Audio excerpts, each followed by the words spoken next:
okukwaleetera omagongo tukakusuni nakekumanga lwangulemba mulaza pangala ongo imunagongo tukakumbwetekeya kakongo kongo lyeto lyanelugengo kongo lyeto lyane kongo nini netsafu nepanzu yayanzinga yalamba kwa makuku matatu mayaneko okukalekea omakongo kongo lyatusisila bakulu kongo lyadikabashe masinga kongo imuna kongo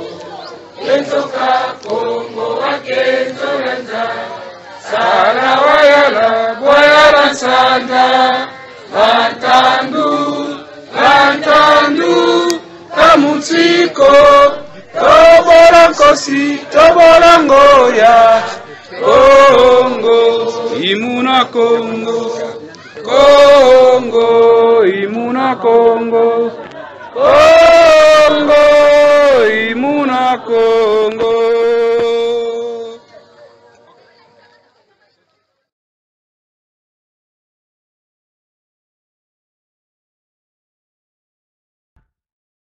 Un passage du livre sacré de la religion de la race noire, dit ceci. De l'Esprit de Dieu Tout-Puissant, était sorti l'Esprit du Soleil. De l'Esprit du Soleil, était sorti le feu créateur.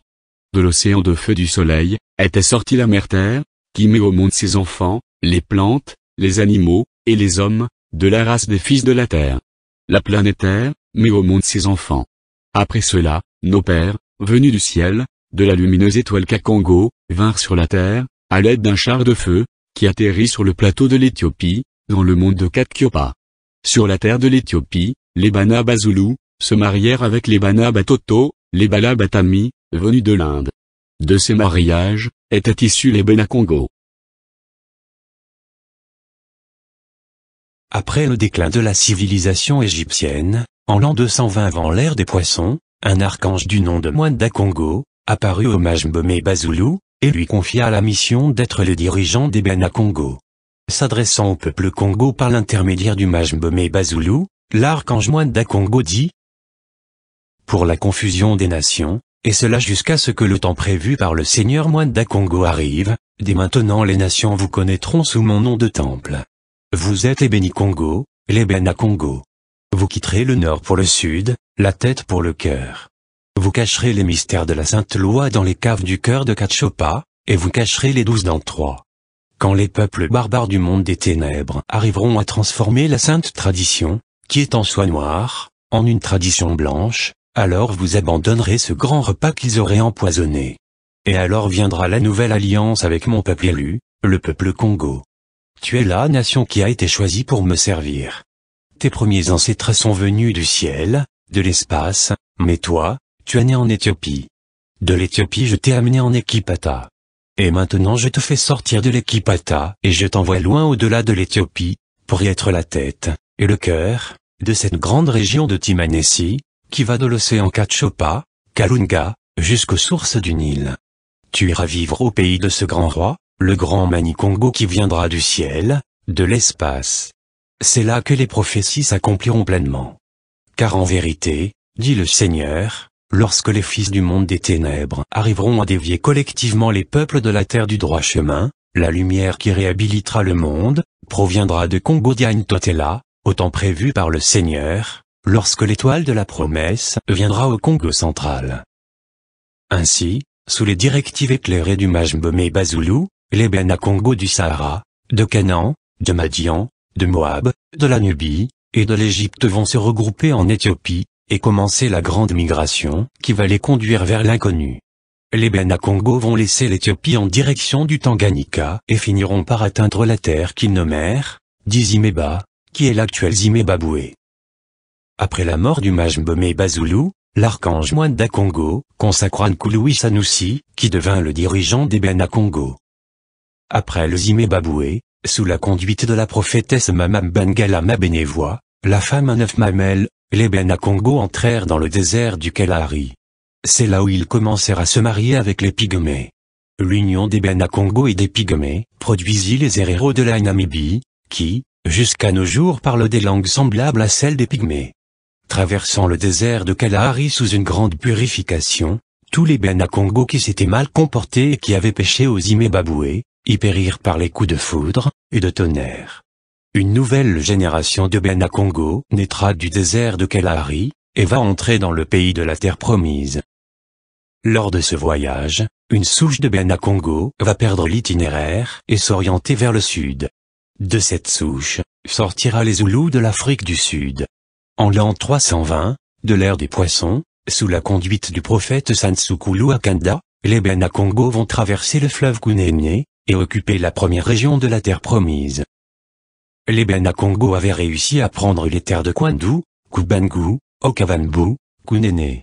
Ils baptisèrent cette première province du pays, Congo-Diampangala, en raison de la grande chaleur de cette région. La première capitale du pays fut installée à Kimpemeba. En l'an 420, de l'ère des poissons, sous la conduite éclairée du prophète Kodipwanga, les Bena Congo prennent les terres de la deuxième province du pays sous l'appellation de Congo-Diakwimba ou Congo-Diamulaza, et la capitale fut déplacée à Kaemeba, puis à Féchi, dans la région actuelle de Bandundu.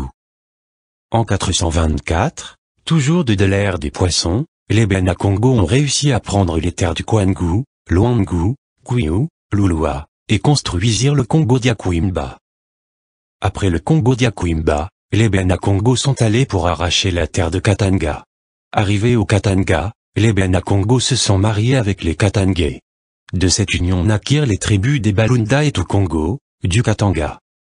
En 529 de l'ère des poissons, sous la conduite du prophète Tutidiatia, les Bena Congo occupèrent la terre de Nzazavumba, et ils construisirent le Congo-Dialuangu. Ils ont traversé le Nzadjiamwanza, faussement appelé fleuve Congo, et ont occupé la troisième province du pays, nommée Congo-Dialuangu, ou Congo-Diampanzu, en mémoire de l'ancêtre forgeron. La capitale fut ramenée à Zimba, dans le Manianga actuel. Après l'ascension de Nesegelembele, les Bena Congo vont longer le fleuve Mwanza et le traverser à Nsandanzondo. En 690, de l'ère des poissons, sous la conduite du prophète Nimi Alukeni, les Bena Congo occupèrent la terre de Kwanza, et construisirent la ville de Mbanza Congo. Sous la direction éclairée du prophète Kulunsi, les Bena Congo atteindront la montagne sacrée appelée montagne de l'Ameba, montagne de Nkomba ou Ngudi, montagne de Nkaïla, et appelée aussi, montagne de Congo-Diantotela.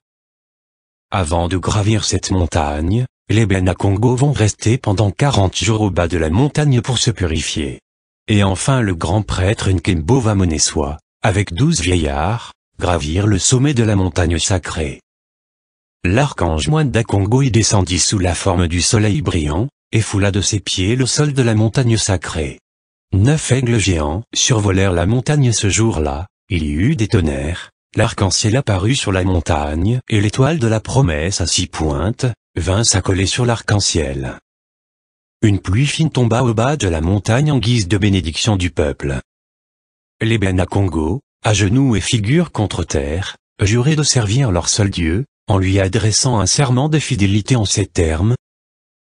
Nous servirons Nemwanda Congo selon sa volonté. Nous garderons le pays Congo de Nemwanda Congo tel qu'il l'avait voulu. Nous enverrons la lumière de Nemwanda Congo à travers le monde entier selon son désir. Nous concentrerons nos efforts pour notre maîtrise et pour le salut des autres. Nous continuerons la lutte de l'évolution et la paix et à la lumière du cœur. Nous continuerons à garder nos idées à la lumière.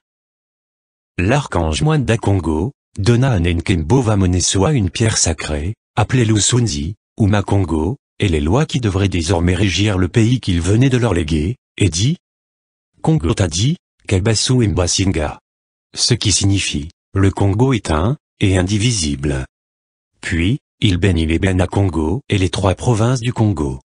C'est sur cette montagne sacrée, que les Bena Congo ont construit la dernière capitale de leur pays, qu'ils vont baptiser Mbanza Congo, Mbanza Lemba, Mbanza Nkamba, Mbanza Ngemba, Mbanza Yenge.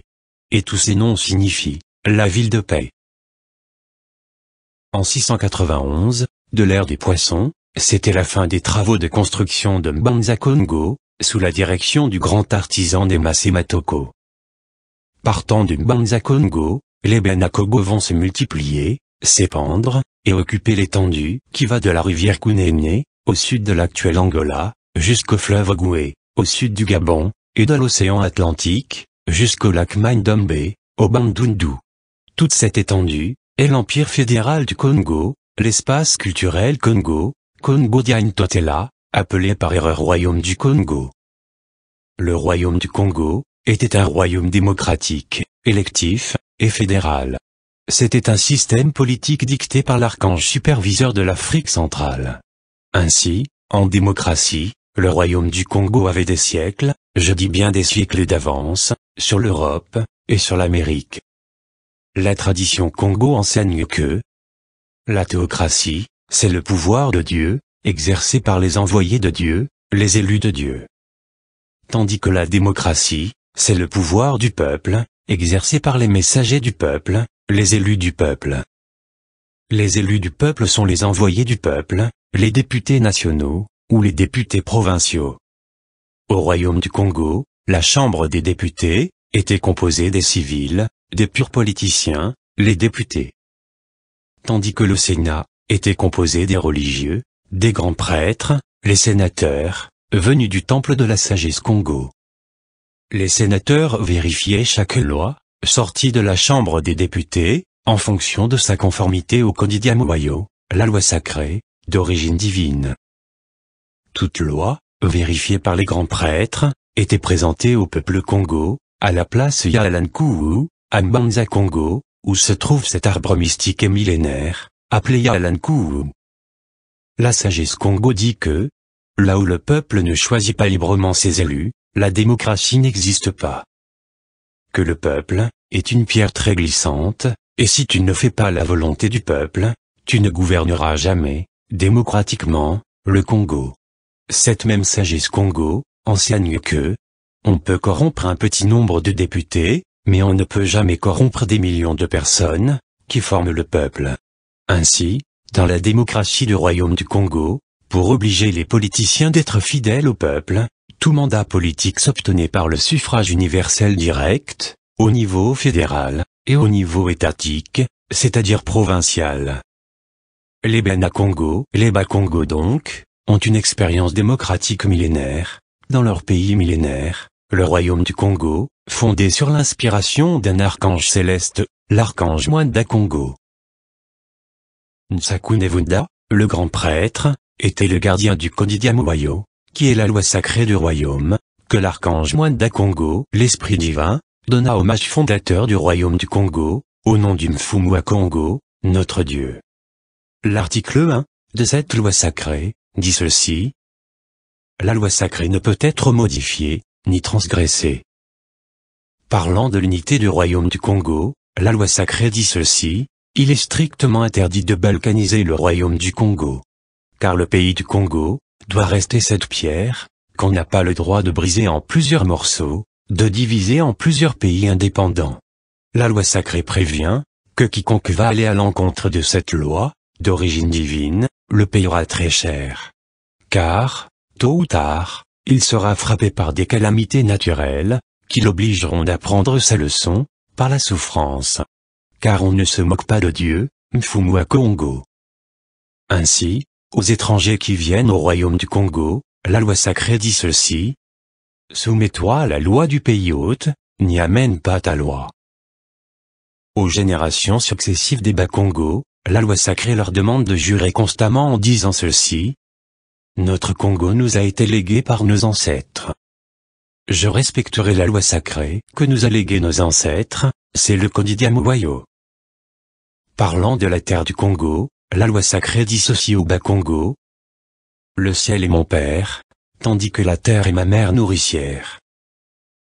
La terre du Congo appartient au clan, donc aux membres du clan Nsaku, du clan Mpanzu, et du clan Nzinga, non à l'étranger. Ainsi, partout chez les négros africains, la terre appartient au clan et non à l'État. Tout homme est fils de Dieu, fils de Né Congo, Ainsi, parlant des étrangers, qui viennent au royaume du Congo, la loi sacrée dissocie au Bas-Congo, un village qui n'accueille pas dignement les étrangers, n'est pas un bon village. Mais aux étrangers, qui viennent vivre au Congo, la loi sacrée dit « Soumets-toi à la loi du pays hôte, n'y amène pas ta loi ». Plus loin, la loi sacrée interdit au Bas-Congo de laisser le pouvoir politique du Congo entre les mains d'un étranger, au royaume du Congo, en disant ceci.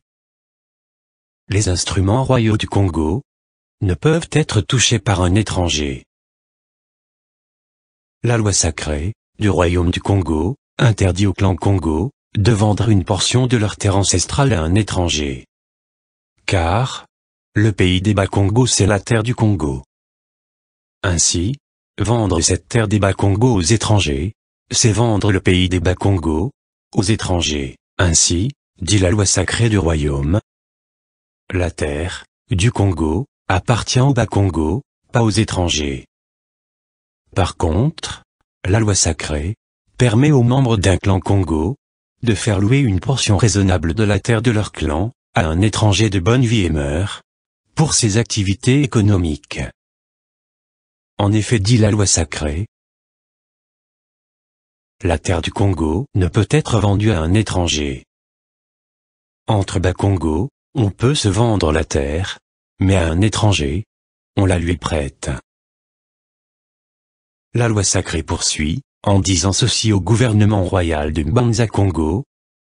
C'est le clan qui prête un morceau de sa terre ancestrale à un étranger, pas le gouvernement. D'après la volonté du Seigneur à Congo, toute personne, toute ethnie, doit avoir sa propre terre, sur laquelle il doit pouvoir vivre en paix et en sécurité. C'est son foyer national, son pays national. La loi sacrée est donc opposée à l'existence des citoyens Congo qui n'ont pas de terre, donc non, aux sans-terre au Congo. Ainsi, lorsqu'un étranger de bonne vie et mœurs a obtenu la nationalité Congo, la loi sacrée permet au clan de vendre une portion raisonnable de la terre du clan à cet étranger, naturalisé Congo. Tout étranger, digne de recevoir la nationalité Congo, est appelé Mabokama Congo. Et la loi sacrée du royaume du Congo dissocie Atum Congo, Atun Congo. Le Mabokama Congo est devenu ton frère. Il n'est plus un étranger au Congo. Pour obtenir la nationalité Congo, l'étranger de bonne vie et mœurs doit remplir plusieurs conditions, telles que être de bonne vie et mœurs, savoir parler le Kikongo pur, avoir assimilé la culture Congo, vivre au royaume du Congo, conformément à la sagesse Congo, avoir contribué au développement et au bien-être du royaume du Congo et de son peuple, les Bas-Congo, etc. Parlant des étrangers qui viennent travailler au royaume du Congo et contribuer à son développement, la loi sacrée dissocie au Bas-Congo. L'investisseur est un lapin, c'est-à-dire un animal peureux. Ainsi ne lui faites pas peur. Sinon il va fuir et s'en aller ailleurs. La loi sacrée du royaume du Congo donne des indications précises au Bas-Congo, dans tous les domaines spirituels et matériels de la vie, et cela depuis des siècles.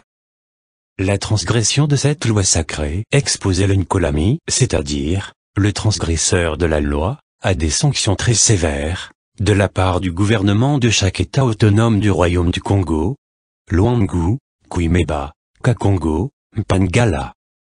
Tout ceci a façonné la mentalité Congo, et le penchant actuel des Bas-Congo, au respect de la loi, au travail bien fait, à la bonne gestion, et aux valeurs morales et spirituelles.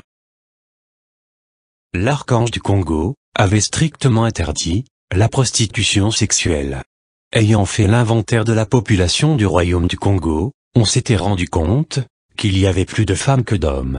Alors, pour absorber l'excédent de femmes, afin qu'il n'y ait pas de femmes sans mari, l'archange Mwanda Congo avait permis à tout homme au Congo, qui en avait les capacités financières, de se marier avec 2 ou 3 femmes. Mais, celui qui va aller chercher la femme d'autrui, avait commis la prostitution, il était donc un hors-la-loi, qui devait être puni.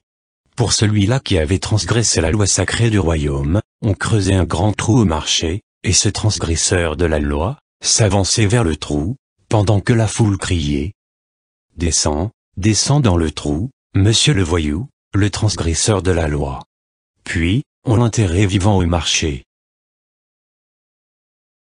De 689 à 1200, de l'ère des poissons, voici les noms des rois qui dirigèrent le royaume du Congo. Le roi Mouabi Maïdi, le roi Zanangamoa, le roi Mbalalukeni, le roi Mbamabakota, le roi Ngongo Masaki, le roi Kalungapunu, le roi Zingasegele, le roi Nkangamalunda, le roi Ngoyi Malanda, le roi Nkulu-Kangala, le roi Ngunu-Kisama. En 1227 de l'ère des poissons, le roi Manodian Gouvuzi accède au pouvoir à Mbanza Congo. La loi sacrée est transgressée. Une grande sécheresse sévit dans le pays. Le prophète Kimosi se lève contre ces désordres sociaux. En l'an 1230 de l'ère des poissons, le roi Nanga Katanga redresse la situation sociale. Fin de la sécheresse. Abondance spirituelle et matérielle. Après vint le roi Ntede Kabinda, et le grand roi Mouabi Kunene, qui envoya le grand mage Congolo, pour aller organiser politiquement la région de l'Est du royaume du Congo, en direction du Lualaba. Les Baluba vont se révolter, tuer le grand mage Mwamba Congolo, et tourner le dos à la loi sacrée. Or, tuer Congolo, c'est détruire le cercle qui unit et rassemble le peuple élu. Tuer Congolo, c'est aller à l'encontre de l'arc-en-ciel, du dieu solaire Nemwanda Congo, dont le cercle est le symbole. Tuer Congolo, c'est tuer le Congo, c'est marcher à l'encontre du plan du dieu Mwanda Congo pour l'intégration, et la congolisation de l'Afrique centrale. La tradition Congo parle ensuite des terribles malédictions que le grand mage Congolo prononça avant sa mort. Le peuple de cette région se divisa en deux groupes. 1. Le groupe des fidèles du grand mage Congolo. 2. Le groupe des opposants Baluba, qui finit par prendre le dessus.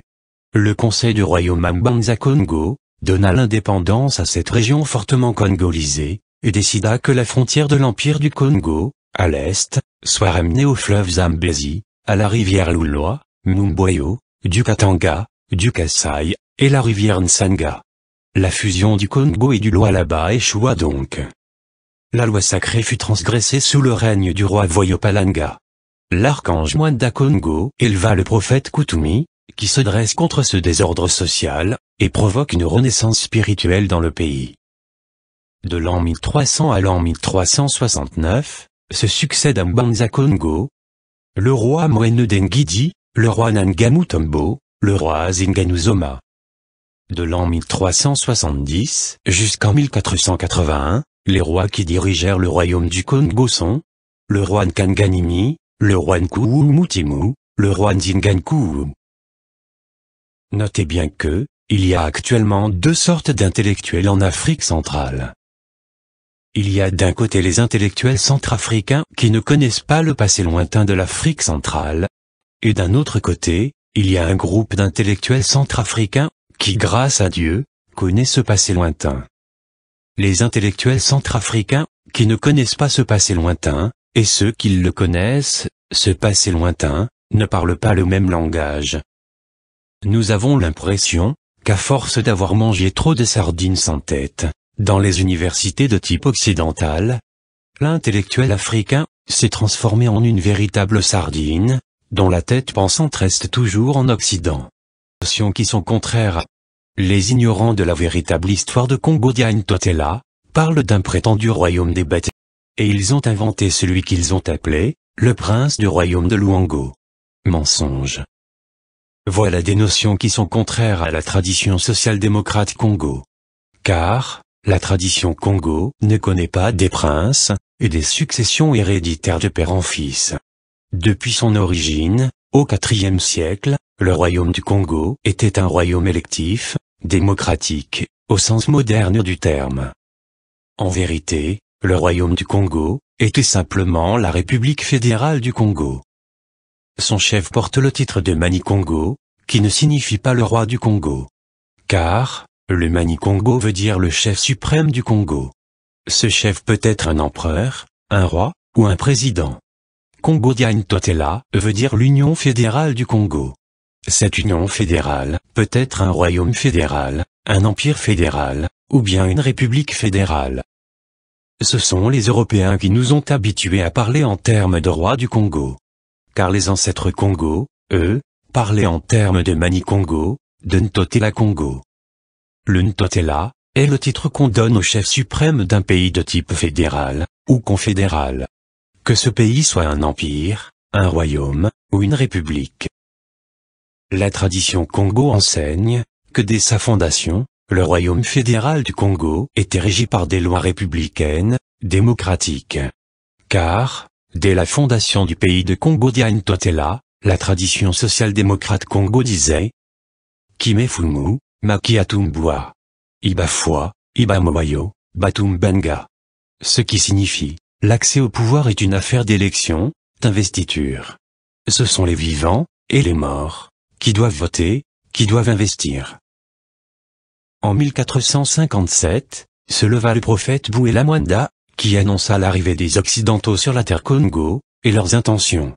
En 1471, sous le régime de Zingankouou, les Minodélé, c'est-à-dire, les envahisseurs occidentaux portugais, arrivent au Congo dia Luangu, qu'ils baptisent du nom de Rio de Gabao, d'où le nom de Gabon.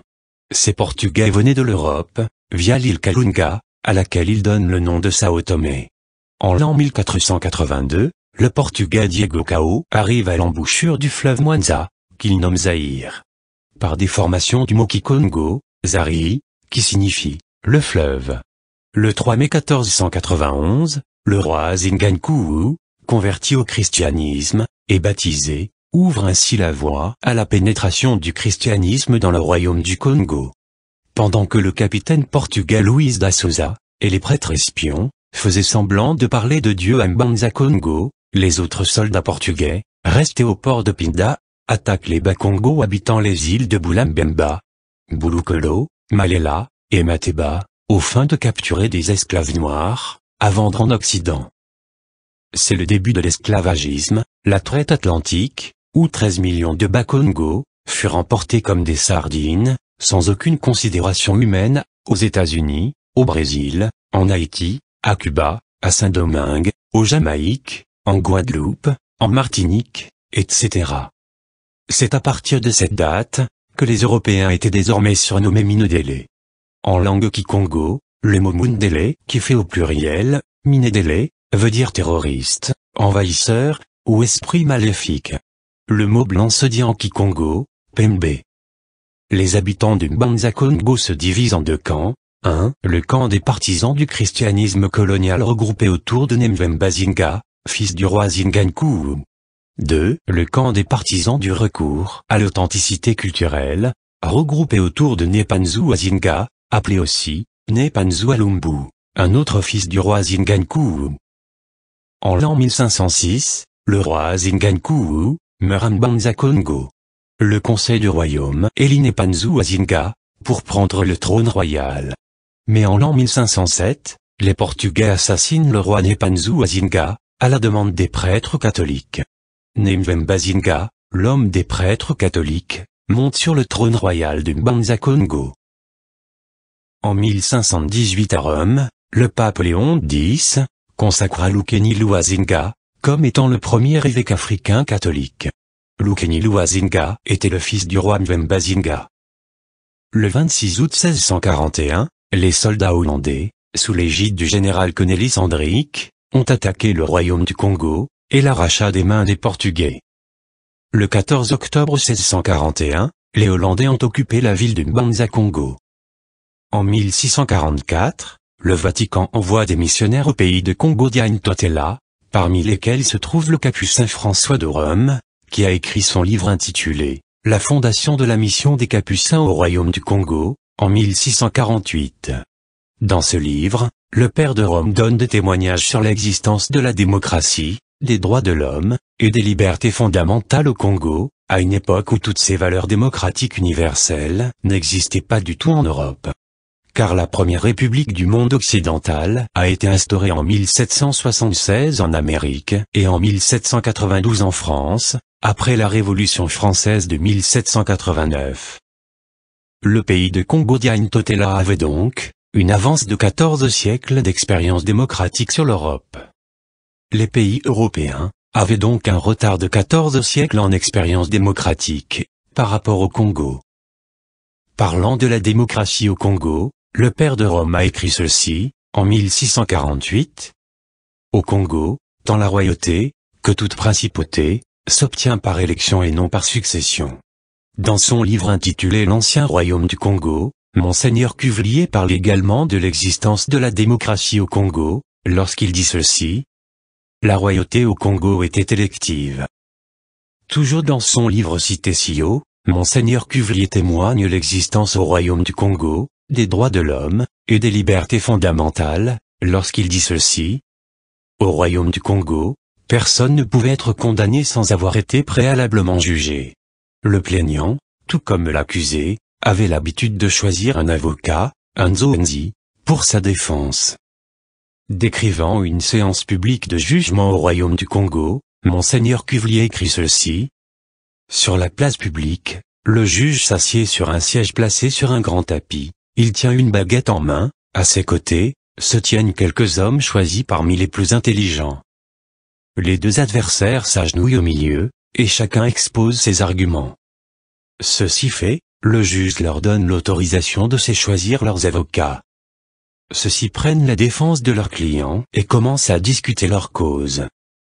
Après cette discussion, on délibère, et le juge rend la sentence.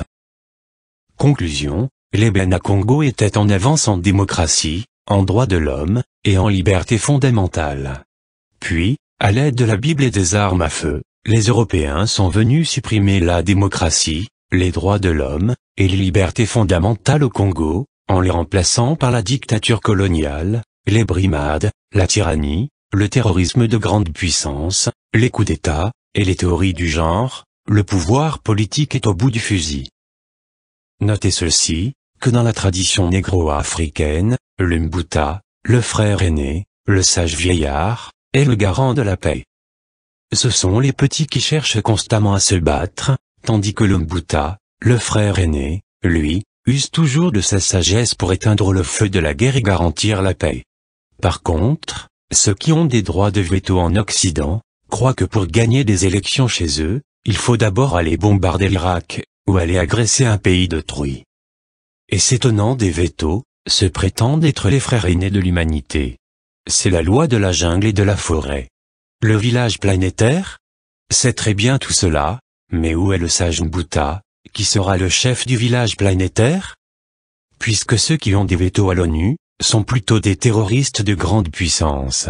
Oui, après avoir habitué les Africains à vivre dans la dictature et le terrorisme pendant des siècles, aujourd'hui, l'Occident demande et oblige l'Afrique, de revenir au modèle démocratique du Royaume du Congo.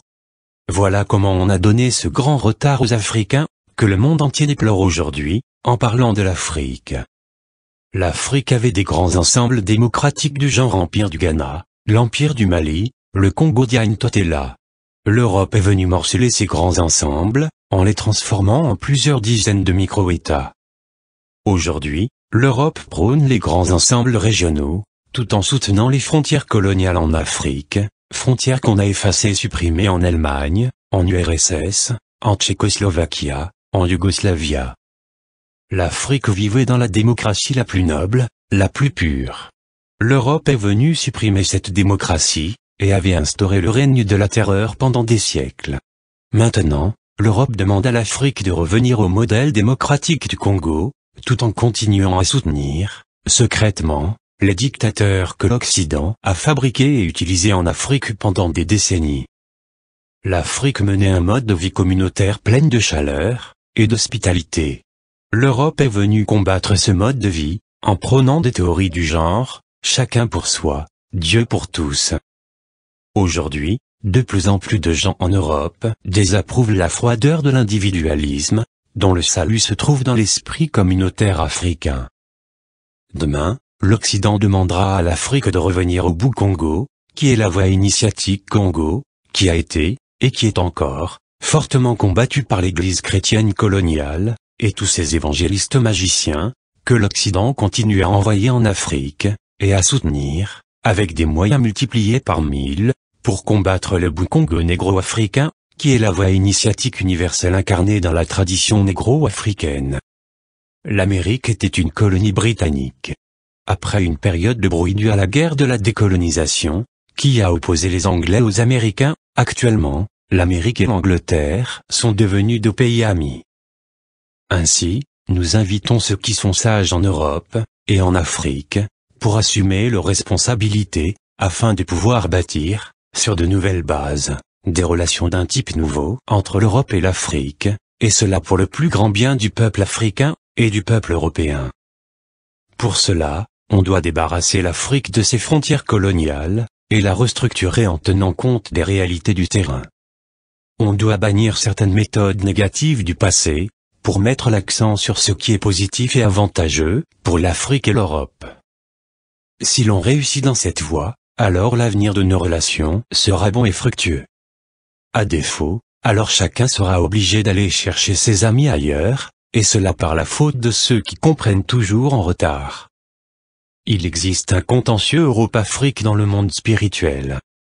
De là pourra provenir certaines surprises, si nous ne faisons pas triompher la voie de la sagesse et de la compensation équitable.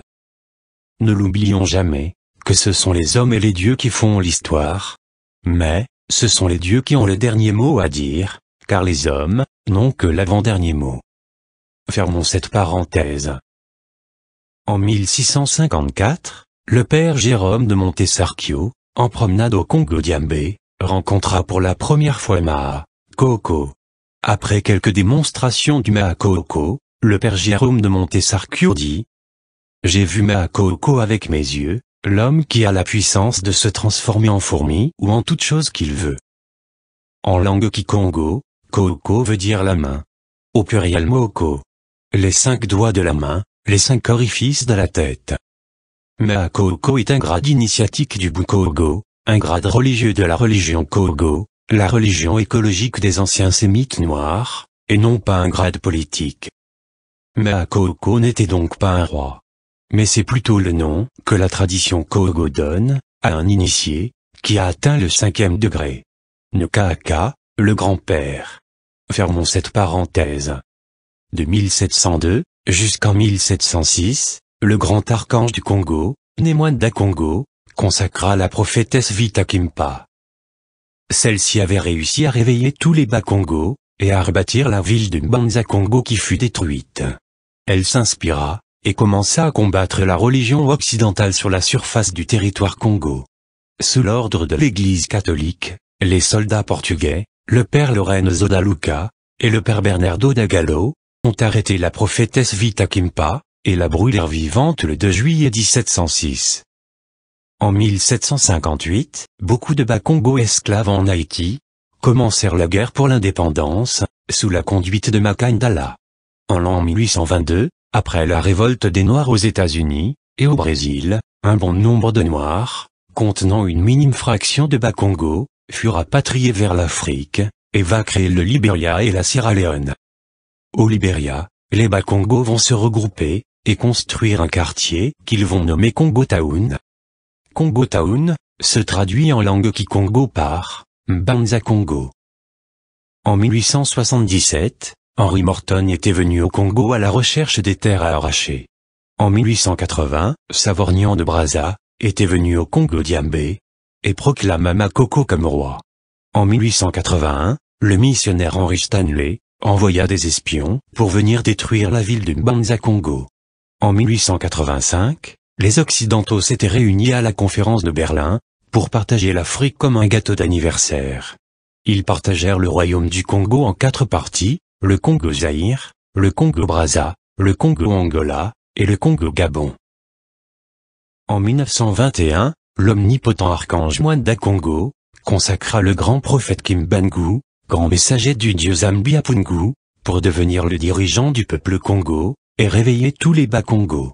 Avec le message du prophète Kimbangu, beaucoup de Bas-Congo s'opposèrent à la religion occidentale. Le prophète Kimbangu prophétisa la future indépendance du Congo, et des pays africains.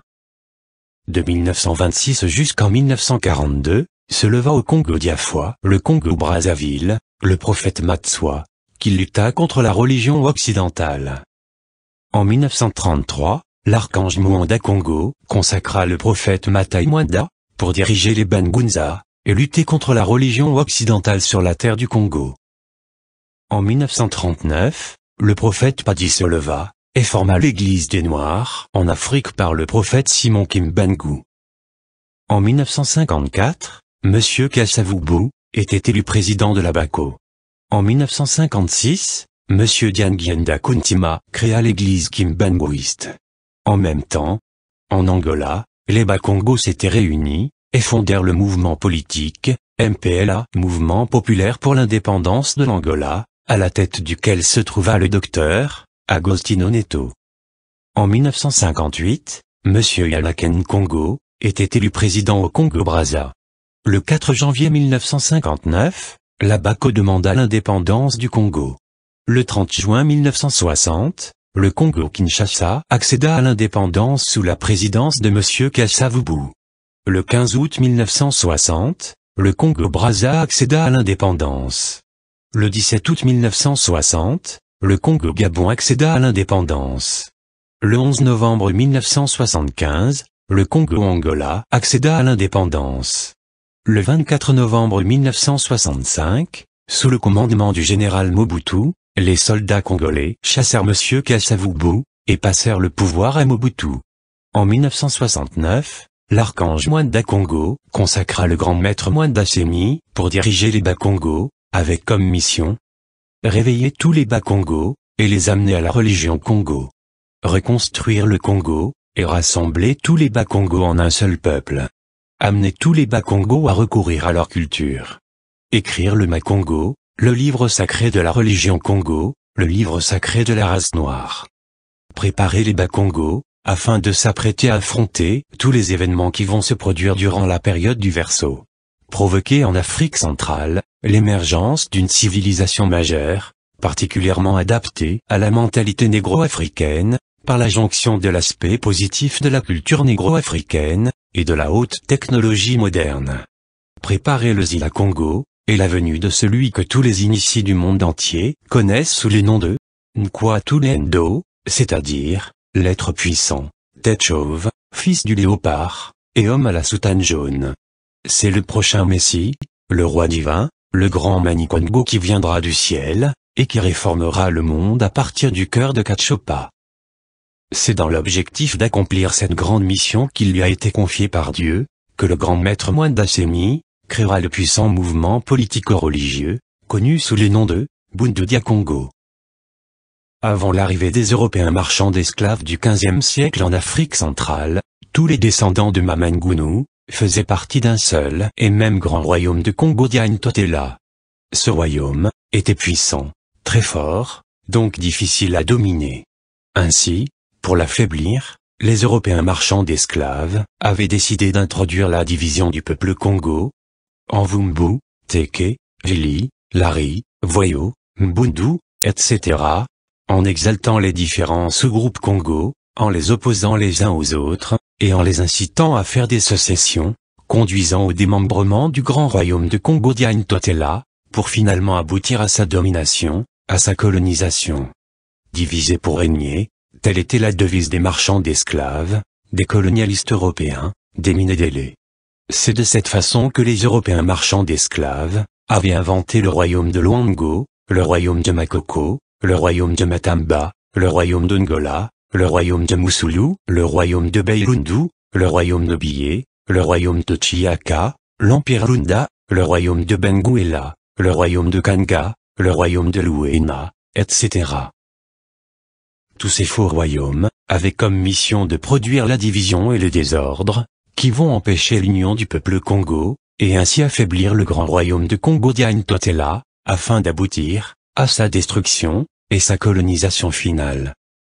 Après 5 siècles de désordre colonial, et d'oubli de la vraie histoire du Congo, beaucoup d'intellectuels aliénés par la colonisation, ont fini par croire à ces faux royaumes, qui ne servent qu'à diviser, et à affaiblir notre grand peuple de Congo Dia-Ntotela. Ceux qui séparent les Bavili, les Banbundu, les Bavumebu, les Bateke, des autres Bakongo, sont des grands ignorants, qui jouent la carte de nos ennemis, les ennemis de notre unité nationale, l'unité des enfants de Mamangunu. Dès l'année 1513 déjà, le Portugal s'est mis à arracher les terres du Congo du Sud. Ces terres sont devenues un prétendu royaume d'Angola, qui a fini par devenir une colonie portugaise. En 1880, Savorgnan de Brazza invente le prétendu royaume de Bateke, dont la capitale serait à Congo-Diambé. Après, ce prétendu royaume a fini par devenir une colonie française. En 1735, les Européens marchands d'esclaves détachent le Cabinda du royaume du Congo, et en font un royaume d'Ngoyo, pour les besoins du commerce d'esclaves. À la tête d'Ngoyo, les Portugais nomment roi, le mercenaire Mpukuta, travaillant lui-même sous les ordres du capitaine Van Alstyne, un Européen marchand d'esclaves. De même, les Européens marchands d'esclaves ont créé dans les régions nord de Congo-Dialouangou, les faux royaumes dénommés, le royaume de Sainte-Catherine, le royaume de Yamba, au rio de Gabao, alias le Gabon. C'est l'œuvre des négriers de Nantes, de Bordeaux, de Liverpool, et de Lisboa, occupés à détruire le grand royaume de Congo-Diagne-Totela. Tout ce qui a été dit depuis le début de cet audio intitulé « La vraie histoire du royaume du Congo » provient de la tradition des initiés Congo. Or, pour entretenir la division de notre peuple, les intellectuels perroquets, aliénés par la colonisation, utilisent les livres écrits par les ethnologues colonialistes, qui sont des spécialistes du diviser pour régner.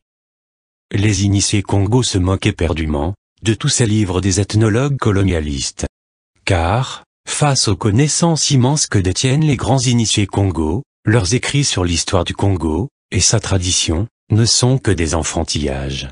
C'est un mélange de quelques vérités, noyées dans un océan de fausseté, où seul un grand initié Congo peut se retrouver, et distinguer le faux du vrai.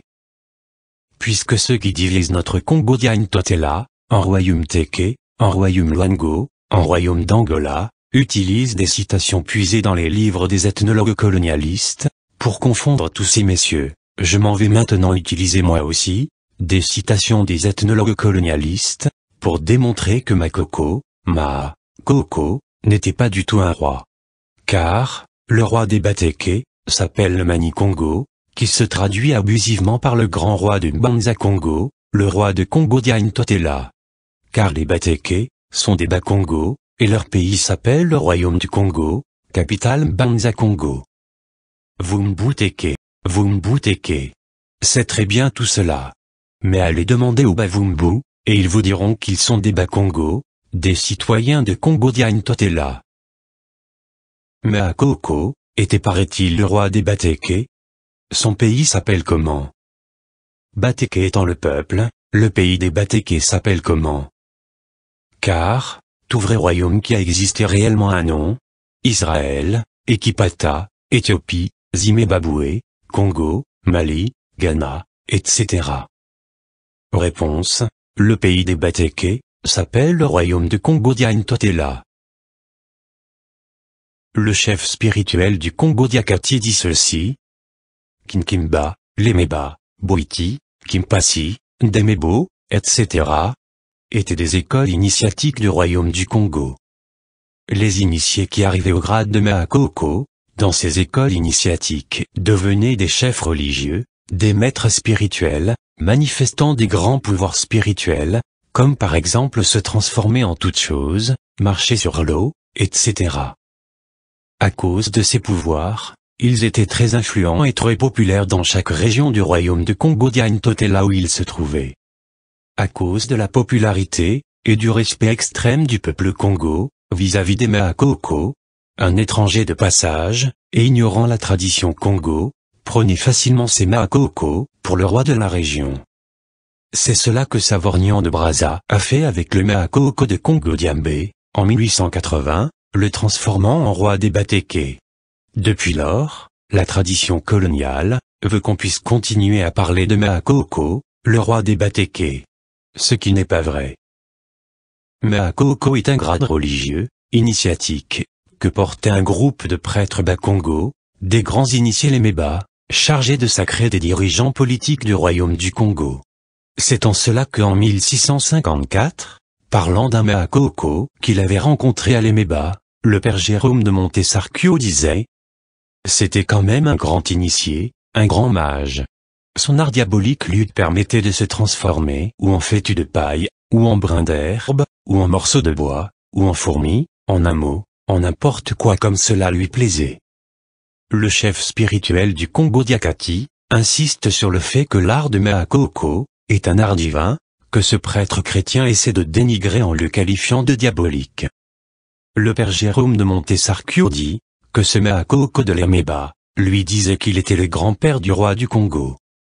Et puisque personne ne pouvait devenir roi à Mbanza Congo, s'il n'est pas issu d'une lignée des purs Bakongo, ce Makoko de l'Emeba était donc un Mokongo, un Nkongo, un descendant de l'ancêtre Nsaku, l'ancêtre des grands prêtres Bakongo. Le père Jérôme ajoute que Makoko avait l'habitude de se rendre à Mbanza Congo, la capitale du royaume du Congo, et d'y rester longtemps. En 1887, dans son rapport missionnaire intitulé « Report of Missionary of Steinlepool », le missionnaire Bentley dit ceci. Lorsque je me trouvais au Steinlepool, le Makoko de l'Emeba s'était rendu à Mbanza Congo, où il était longtemps resté. Le chef spirituel du Congo Diakati explique en disant « Makoko est un grade initiatique religieux, spirituel, du Bou-Congo, dont le temple central et le chef suprême des Nabi-Congo se trouvaient à Mbanza Congo. Voilà pourquoi, de tout temps, les Makoko de toutes les régions du royaume de Congo Dia-Ntotela se rendaient de temps en temps à Mbanza Congo, leur capitale politique et religieuse. Ils appelaient cela monter à Mbanza Congo. Puisque la ville de Mbanza Congo est construite sur une montagne, un haut plateau, qu'on appelle le mont Lemba, le mont Kaila, le mont Kumbaungudi, la sainte montagne de Congo Dia-Ntotela. Monter à Mbanza Congo, c'est comme qui dirait, pour les enfants d'Israël, monter à Jérusalem, au temple de Salomon. Fouillez les archives de la tradition initiatique Congo, le Bou-Congo, et vous allez apprendre qu'il y avait un grand Makoko à Mbanza Congo, qui jouait, à côté du roi, le rôle de grand-père spirituel du Congo. Au même moment, il y avait un autre Makoko à Lemba, dans le Mayombe, un Makoko à Kilembanzaou, dans le Manianga, un Makoko à Lemfu, un Makoko à Lemba, à Kinshasa, un Makoko à Kimpemba, un Makoko à Kazombo, un Makoko à Malemba, au Kwiu, à Pointe-Noire, un Makoko à Kakongo, au Kabineda. Tous ces Makoko sont tous des Bakongo de clan Nsaku-Nevunda, la caste des prêtres, mais ils ne sont pas tous des Bateke. Car certains parmi eux sont des Vili, des Banbundu, des Babemebe, des Bayombe, des Manianga, des Bazombo, des Balemfu, des Bateke, des Bavumbu, des Bayaka, etc. Pendant qu'il y avait un Makoko, à Congo-Diambé, de l'autre côté du fleuve Mwanza, au même moment, dans le district de Pumbu, au village de l'Emeba, devenu zone de l'Emeba Kinshasa, il y avait un autre Makoko. Le Makoko du district de Congo-Diambé, au Congo-Brazza, était un Muteke, tandis que le Makoko de l'Emeba, à Kinshasa était un Muumepou. La tradition des initiés Congo enseigne que Makoko n'est pas un grade politique, un roi, mais un grade religieux, spirituel, initiatique du Bou-Congo. C'est l'initié du 5e degré. Lire le Congo Dieto 836. Dans un même pays, on ne peut pas avoir plusieurs rois à la fois. Par contre, on peut avoir plusieurs pasteurs, plusieurs rabbis, plusieurs imams, plusieurs évêques, plusieurs Makoko, plusieurs monseigneurs. Car le Makoko est un rabbi, un habit, de la voie initiatique Congo, un descendant de l'ancêtre Nsaku. C'est pourquoi on dit qu'il est le grand-père du roi du Congo. Au royaume d'Israël, le clan Lévi était de la caste des prêtres, tandis que le clan Nsaku-Nevunda était la caste des prêtres, au royaume du Congo. Dans la tradition Congo, c'est le chef spirituel Nsaku-Nevunda qui portait le titre de grand-père, Nkaaka, du roi du Congo. Existe-t-il un Makoko actuellement à Congo Dia-Ntotela? C'est à vous de répondre. En tout cas, Dieu s'appelle à Congo. Il est le Nekongo Kalunga, le Nembomba, autrement dit, Zambia Mpungu. La langue Kikongo est issue d'une parole de pouvoir du dieu à Congo. Le Kikongo est donc une langue d'origine divine. Congo à Congo, étant le nom de Dieu, par définition, les Bakongo sont un peuple qui porte le nom de Dieu. Le peuple Congo est le peuple élu du grand Dieu Congo Kalunga. Les Bakongo sont la lumière de l'Afrique et du monde. Les Bakongo sont le sel de la planète Terre. C'est pourquoi en vérité, je vous le dis, qui dit royaume du Congo, dit royaume de Dieu sur la terre. Amen. Dans leur Mazimba secret, les grands nabis Congo disent que le royaume du Congo appartient à tous les Bénin Congo. Tandis que le Congo Diakati, des grands nabis, appartient seulement aux initiés Congo.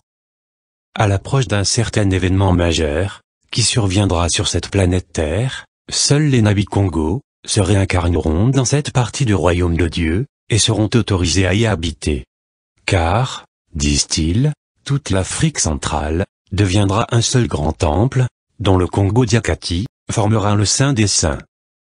Le Mpangala, Kubangu, Kwimba et Kangu étant le lieu saint du temple, tandis que le reste de l'union de Ntimanesi formera la cour extérieure du temple. Le Saint des Saints est réservé aux grands prêtres, disent les grands nabis Congo, dans leur symbolisme vénéré. Peuple Congo, réveille-toi. Car le temps de la promesse du Seigneur à Congo, notre Dieu, est arrivé. Ce temps, c'est Aindukiakinatimasa. Eyingeta. Eyibobo. Eyibobo.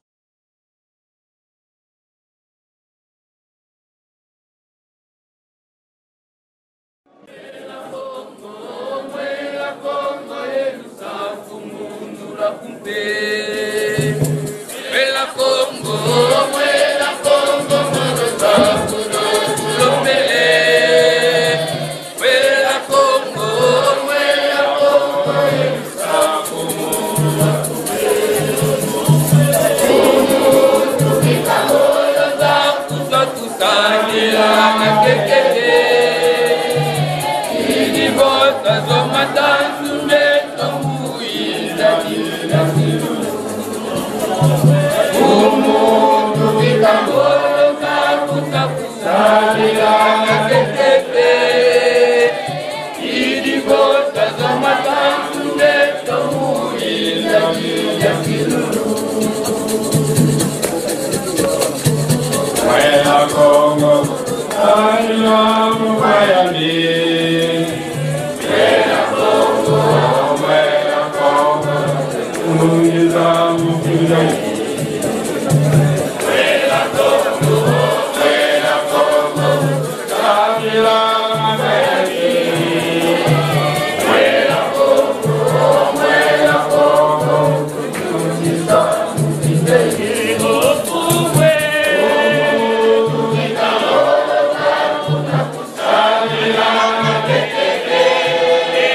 Tanto me dona e pela tua amor.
Como